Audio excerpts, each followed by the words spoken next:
Hi guys, good morning. So it's me, Captain Paul. So ngayon, I just wanna show you my road bike. So maybe I'm gonna add some vlogs using my road bike, guys. So itong bike na to is since last year pa, mga December yata nabuo. Pero naisipan ko lang once in a while i-vlog ko yung mga ride experience ko with my road bike kasi before ako nahilig sa mga motor talaga. Sa ibang bansa is nagbabike na ako. Yan. So, sumasali kami ng mga races, iba't ibang klaseng race, criterium, may time trial, may relay. Yan. So, ngayon, ito yung bike ko guys, nabili ko nung December. It's a Cannondale CAD 13. Yan. Yan. So, UCI na siya. Tapos, this is size 54 guys. Okay, size 54. It's aluminum. Okay, but it's a light aluminum. So, ang fork niya is carbon seat post. Tapos, naka full Ultegra ako na group set. Yan. Full Ultegra lahat yan. Yan. Tapos, calipers na Ultegra na direct mount. So, hindi na siya yung usual na nasa center. So, ito direct mount na siya. Mas matibay siya. Tsaka mas hindi siya gumagalaw kahit na hindi mo siya pag laging kasi yung kasing iba pag lagi kang nagpepreno gumagalaw siya dito. Ito hindi. Tapos naka head wheels ako. Okay, yan. Naka HED head. Yan. Okay, yan. So ito carbon hub yung sa front. Tapos naka SAPIM spokes and 40 millimeters na carbon.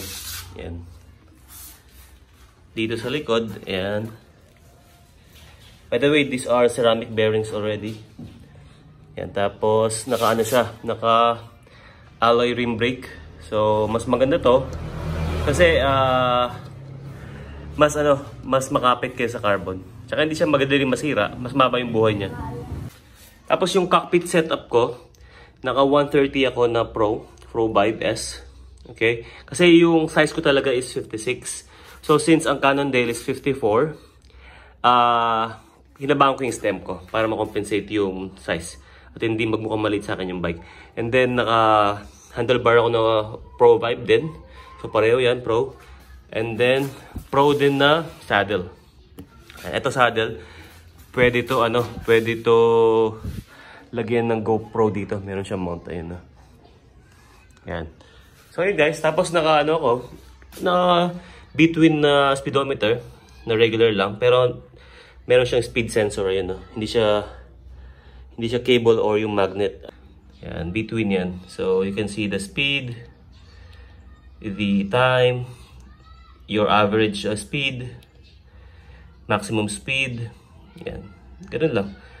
Tapos, meron siyang temperature, total kilometer. Yan. Tapos, dito, iset mo yung, yung size ng wheels mo. Yan, 25. Okay, ano tayo? Yan, 25, 28, 32. Yan, 25 tayo. 25C. Yan. Kasi naka 25C tayo na na gulong. Yan. Tapos ang tires natin guys, Grand Prix 4 season, yan, 25mm. From Continental. Yan. So shout out biker dude. Yan. Yan, so naka ako, Zephyr na battle cage. Yan, regular lang. So yun guys, ang crankset ko sa front is 52-36 combination. Yan. Tapos ang arm ko is 172.5. Tapos naka-Ultegra ako na cleats. And then yung rear sprocket ko 1134. Yan. So high speed pwede ka sa akyatan din. Yan. Dapat 28 lang kaso walang available. So 24 okay na rin. Marami namang uphill sa Pilipinas eh. So yan.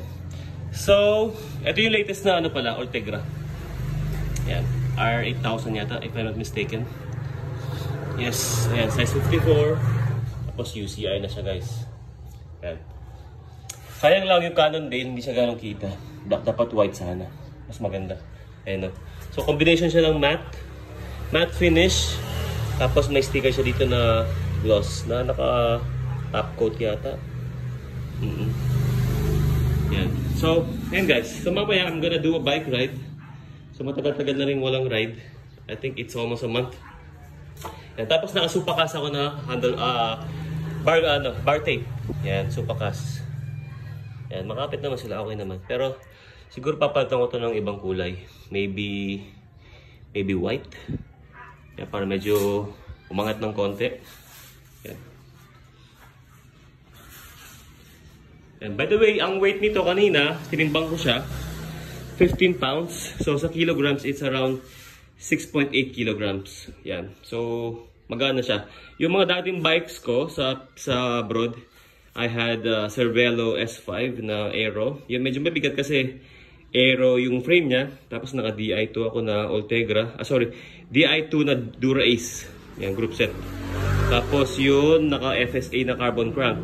Yan, tapos Pro Light na naka Pro Light yun na wheel set na deep.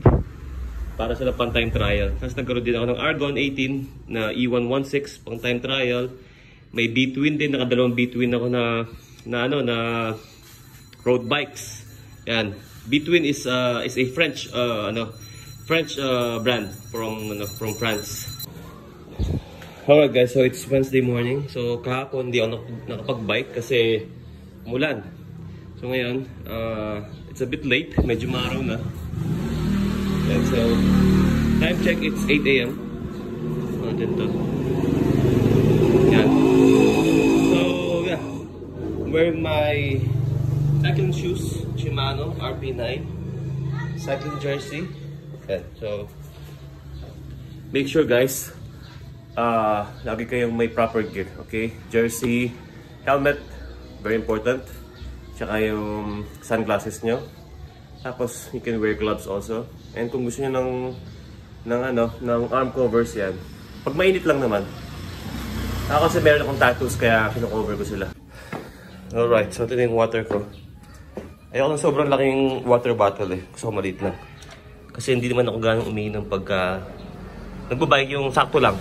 Yun. So, unfortunately, wala tayong GoPro ngayon kasi yung mount na nabili ko, hindi siya compatible.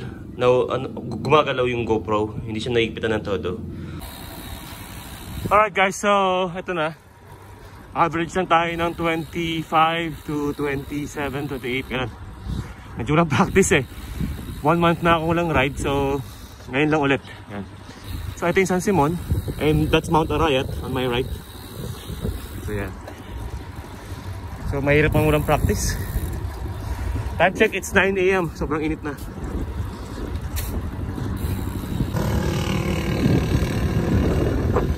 Hey guys, ganda ng view dito. Kaya puro greens. Mas makita mo yung Mount Arayat. Init na.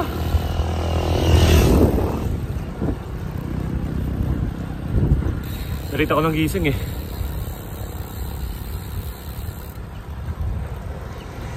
So medyo delikado ito biking while taking video. So ingat lang.